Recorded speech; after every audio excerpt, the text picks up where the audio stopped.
Saludos, mis queridos hermanos. ¿Cómo le está yendo a ustedes con el año bíblico? Está interesante. Ahora ya entramos en el libro de Éxodo. Terminamos el libro de Génesis.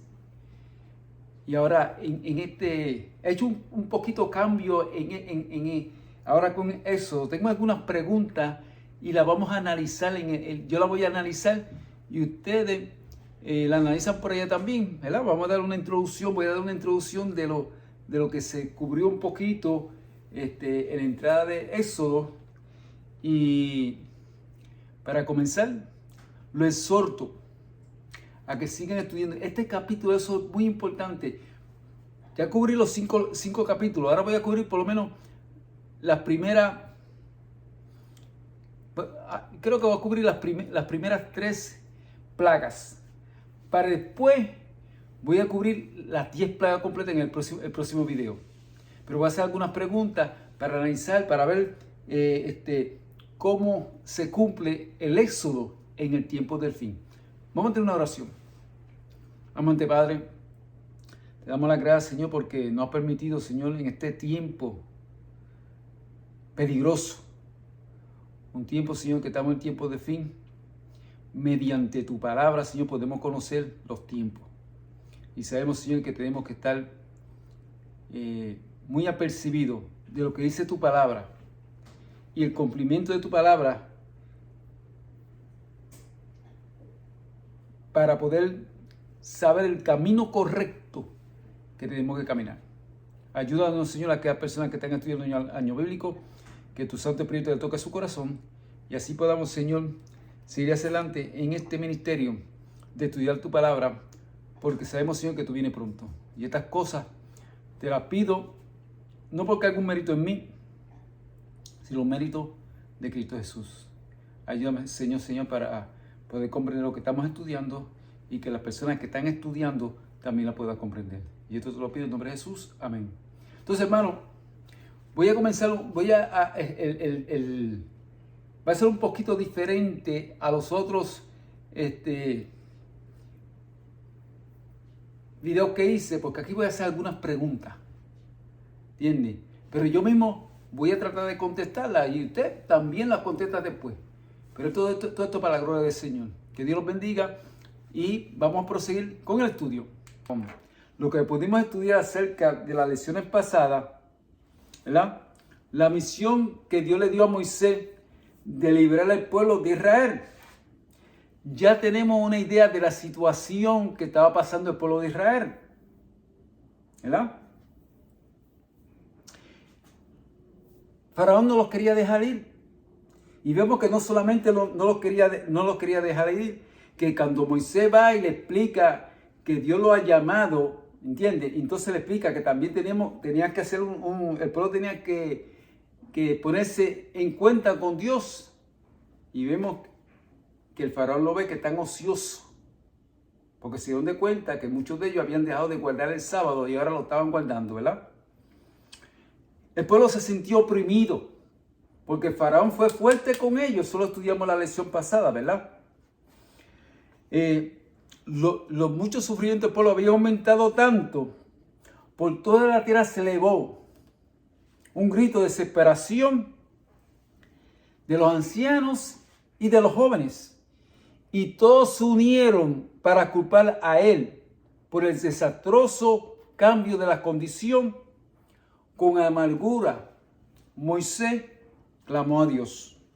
Mira lo que Moisés le dijo al Señor. Señor, ¿por qué aflige a este pueblo? ¿Para qué me enviaste? Porque desde que yo fui al faraón para hablarle en tu nombre, ha afligido este pueblo y tú no has librado a tu pueblo.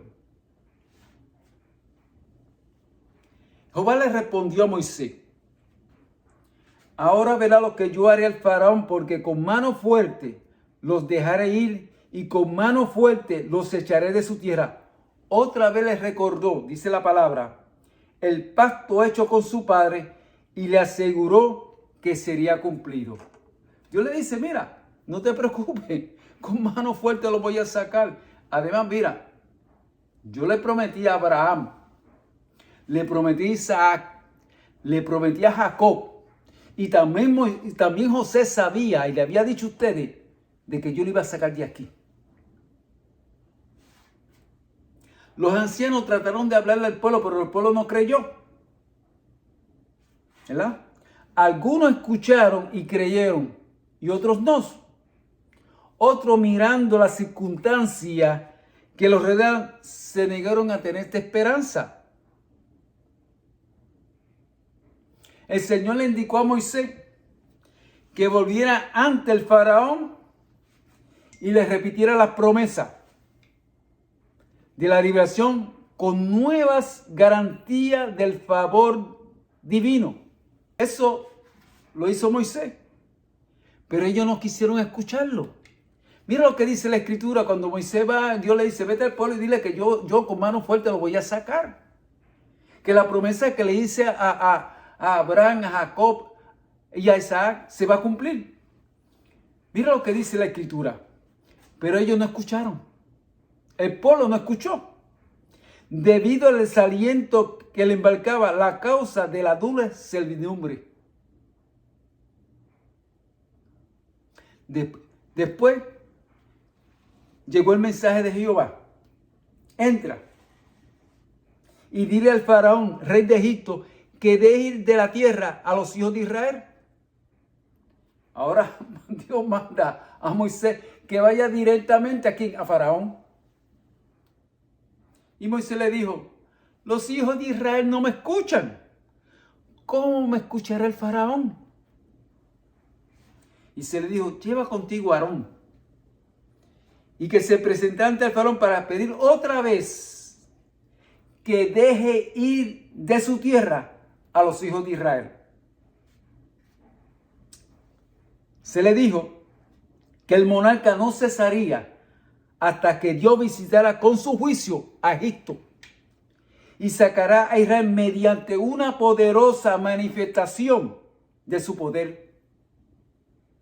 Antes de enviar estas plagas, Moisés había de describir su naturaleza y su efecto para que el rey se salvara de ella si quería. Era salvación lo que Dios quería. Dios con este poder, Él quería también, le estaba predicando a Faraón, le estaba predicando a Egipto, para que si ellos vieran el poder de Dios, también aceptaran la misericordia y el mensaje de Dios. Todo castigo despreciado sería seguido de uno más severo, hasta que su orgullo corazón se humillara y reconociera al Creador del cielo y de la tierra como el Dios verdadero y viviente. El Señor iba a dar a los egipcios la oportunidad de ver cuán vana era la sabiduría de sus hombres fuertes, cuán débil el poder de sus dioses, que se oponían a los mandamientos de Jehová. Castigaría al pueblo de Egipto por su idolatría. Anularía las supuestas bendiciones que decían recibir de sus dioses inanimados. Dios glorificaría su propio nombre para que otras naciones oyeran su poder y templaran ante sus prodigios, y para que el pueblo de Dios, escuchen mis hermanos, se apartaran de la idolatría y le atribuirían verdadera adoración. Ese era el plan de Dios. Otra vez, Aarón y Moisés entraron en los señoriales salones del rey de Egipto. La pregunta número 2 nos dice, ¿qué hemos aprendido que no pudieron hacer? Los magos no convirtieron su vara en verdadera serpiente. Ayudados por el gran engañador, produjeron esa apariencia mediante la magia.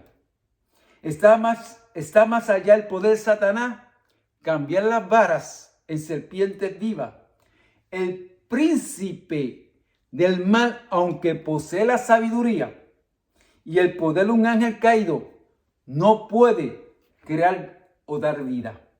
Esta prerrogativa permanece solamente a nuestro Dios. Pero Satanás hizo lo que estaba a su alcance. Produjo una falsificación. A vista humana, la vara se convirtió en serpiente. Así lo creyeron el faraón y su corte. Nada había en su apariencia que la diferencia de la serpiente producida por Moisés. Aunque el Señor hizo que las serpientes verdaderas se tragaran a la falsa, el faraón no lo consideró como obra del poder de Dios, sino como resultado de que la magia superior de su siervo. Pregunta número 3. ¿Cuál fue la segunda plaga que se trajo sobre la tierra de Egipto? Naturalmente, se alzó la vara sobre las aguas y el río salieron ranas que se aparecieron por toda la tierra, invadieron las casas donde tomaron posesión de los cuartos y aún de los hornos y hasta de los platos. Este animal era considerado por los egipcios como sagrado y no querían destruirlo. Pero las viscosas sanas se volvieron intolerables, populaban hasta en el palacio del faraón y el rey estaba impaciente por alejarse de ellas. Los magos habían aparentado producir ranas, pero no pudieron quitarlas. Al verlo, el faraón fue humillado. Llamó a Moisés y a Aarón y les dijo: ora a Jehová para que se aparte las ranas de mí y de mi pueblo, y dejaré ir al pueblo para que ofrezca sacrificio a Jehová. Esta plaga hizo que Faraón tenía las ranas, que ellos lo sentían que esas ranas eran sagradas para ellos, y los llamó y le dijo: mira, lo voy a dejar ir. Moisés, conociendo al Faraón, le dijo que designara un tiempo para que las plagas se fueran. El Faraón designó el siguiente día, con la secreta esperanza de que en el intervalo las ranas desaparecían por sí solas, librándose de esa manera de la amarga humillación de someterse al Dios de Israel. Las plagas, sin embargo, continuó hasta el próximo día señalado, con el cual en todo Egipto murieron las ranas, pero permanecieron su cuerpo putrefactado, corrompiendo la atmósfera. Dios eliminó Dios lo que hizo con las ranas. Se murieron, pero no desaparecieron. Dios podía haber desaparecido de las ranas, pero Dios quería que ellos se dieran de cuenta que ese Dios era un Dios falso. Cada plaga que Dios iba a traer tenía que ver con un Dios de los egipcios. El río Nilo. Aquí tenemos la rana. Cuando la rana fue detenida, la pregunta número 4, ¿cumplió Faraón su promesa? En Éxodo 8, 12 al 15 nos dice que no. Dice: pero al ver el Faraón que le había dado reposo, endureció su corazón. No quiso. ¿Cuál fue la siguiente plaga? Se encuentra en el versículo 16 y 17. Entonces, Aarón alargó la mano y el polvo de la tierra se convirtió en piojo por todos los ámbitos de Egipto. O sea, el pueblo de Egipto, la próxima palabra fueron piojos. ¿Podrían los magos repetir este milagro? Versículo 18. El faraón llamó a los magos para que hicieran lo mismo, pero no pudieron. La obra de Dios se manifestó entonces superior a la de Satanás. La pregunta número 7. ¿Qué se vieron obligados a reconocer ante el faraón?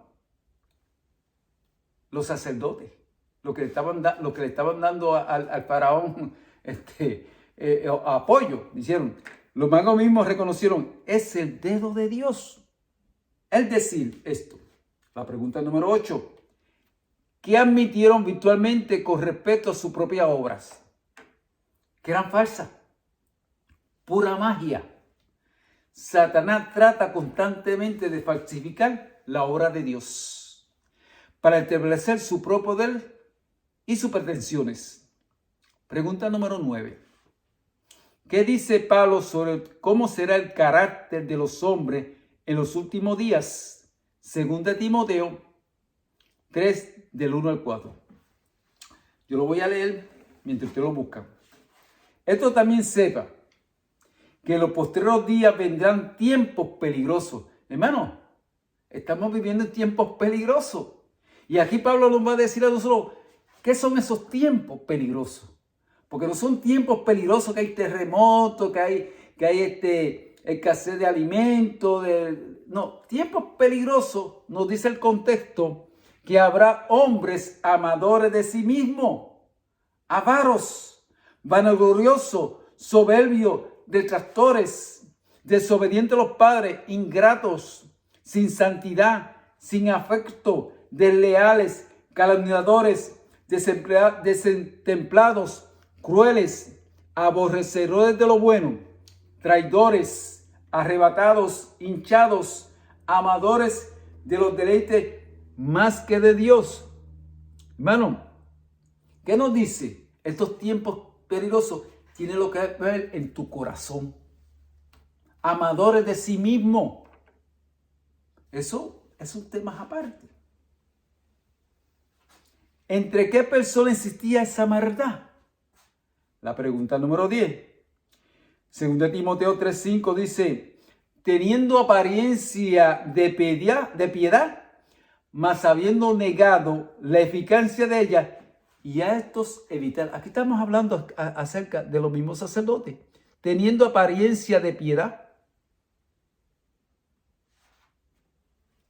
Y dice la Biblia, a ello evitar. Número 11. ¿Qué hará esta clase de gente? Versículos 6 al 7. Porque de estos son los que se entran por las casas y llevan cautivas las mujercillas cargadas de pecado, llevadas de diversa concupiscencia, que siempre aprenden y nunca pueden acabar de llegar al conocimiento de la verdad. Pablo sabía que esos tiempos peligrosos habitaban en el mundo en su época y que se incrementaría en los posteriores días antes del regreso de Jesús. Sin embargo, parecía estar especialmente preocupado de que estos se metieran en las casas.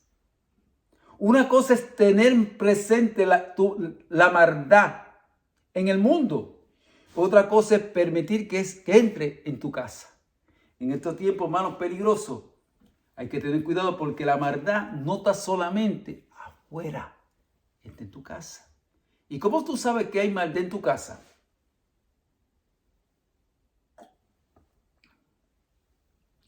Cuando en tu casa hay cosas que se apartan de las cosas del Señor. Cuando tú no estás educando a tus hijos para que se preparen para la segunda venida de Jesús. Todavía hay muchos profesos cristianos que corresponden con la descripción que he mencionado.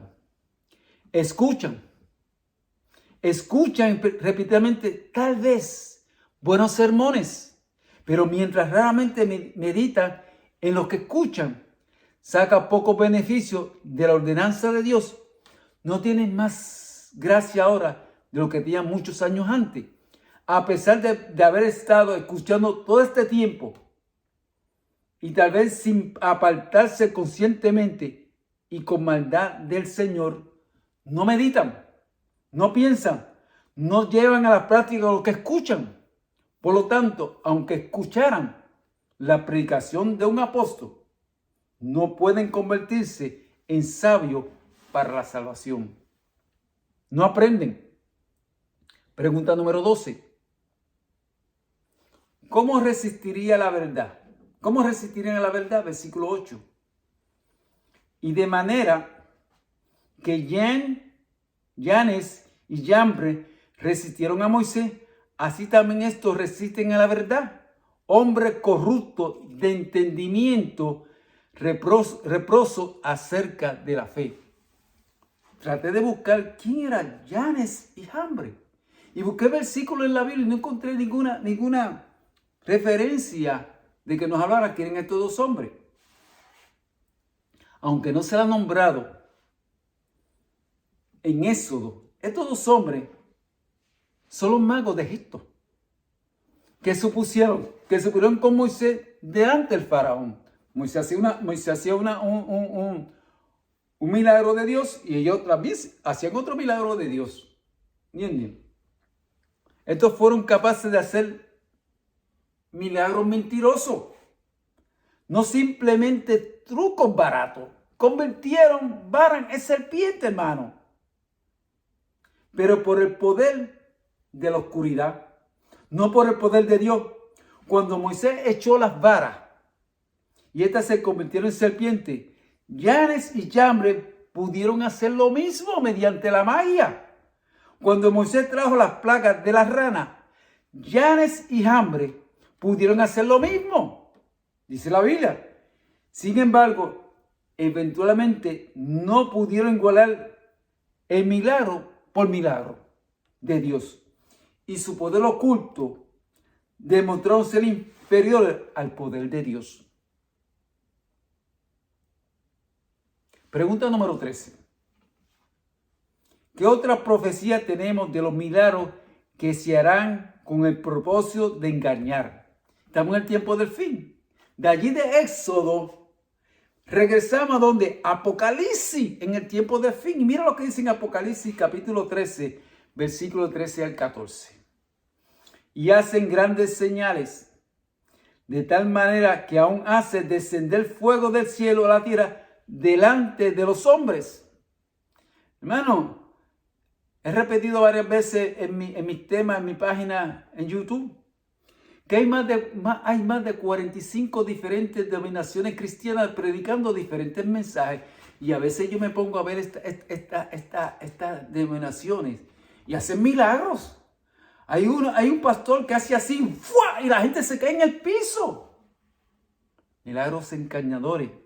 Dice aquí el 14, engañar a los moradores de la tierra con las señales que le ha sido dado hacer en presencia de la bestia, mandando a los moradores de la tierra que le hagan imagen a la bestia que tiene la herida de espada y vivió. Estamos en un momento, hermano, que pronto la mayoría de estos cristianos van a adorar a la bestia porque verán las señales y las mentiras que ellos harán. Pregunta número 14. ¿Qué dijo el Salvador sobre este asunto? Mateo 24, 24. Muchos se lo saben de memoria. Porque se levantarán falsos cristos, falsos profetas, y harán grandes señales y prodigios, de tal manera que engañará, si fuera posible, a los escogidos. Tenemos mucho cuidado de este tiempo que estamos viviendo. Pregunta número 15. ¿Por qué medio se realizarán estos milagros mentirosos? Apocalipsis 16, 14 nos dice, porque son espíritus de demonio. Los milagros que hicieron los encantadores fueron por el medio de Satanás, ¿verdad? Dice así, hacen milagros que van a los reyes de la tierra y a todo el mundo para congregarlos para la batalla de aquel gran día, del día poderoso. Y vemos aquí que estos religiosos, ¿a dónde van? Van a los gobernantes, a los presidentes, ¿entiende? Para congregarlo para la batalla final. Pero usted sabe lo que pasó en el tiempo de eso, que las próximas lecciones lo vamos a ver. ¿Qué nombre se le da a los que en esta época hacen las obras que hacían los antiguos magos y hechiceros? Respuesta: medios y espiritistas. La iglesia creía que los muertos hablaban, que los muertos iban al cielo. No hace mucho tiempo, casi toda mi familia son cristianas, pentecostales, evangélicos. Muchos de ellos piensan que cuando la persona muere, va al cielo. Y yo he ido a varios entierros de mis hermanos, porque tengo bastantes hermanos y algunos han ido ya al sepulcro. Fue el entierro de mi papá, fue el entierro de varios hermanos. Y cada vez que veía al pastor o alguien hablando, no, ahora fulano está en el cielo allá alabando al Señor. Mi hermana también, una funeraria de mi mamá, también puso a mi hermana, que ya mi hermana estaba allá arriba. Cuando murió mi hermano,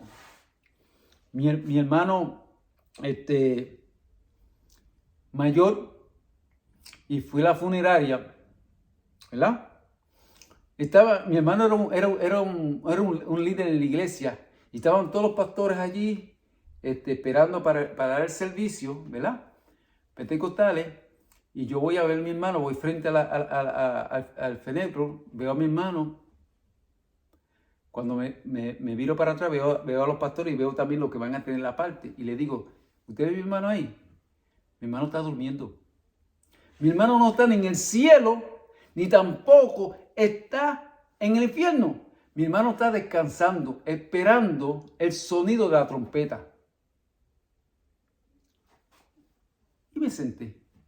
Y cuando el pastor fue a predicar, mencionó lo que yo dije. Es verdad lo que dice su hermano. El hermano ahora está durmiendo en Cristo Jesús. ¿Entiendes? Esa es la creencia que tienen muchos. ¿Qué dice Pablo de lo que resisten a verdad con su prodigio mentiroso?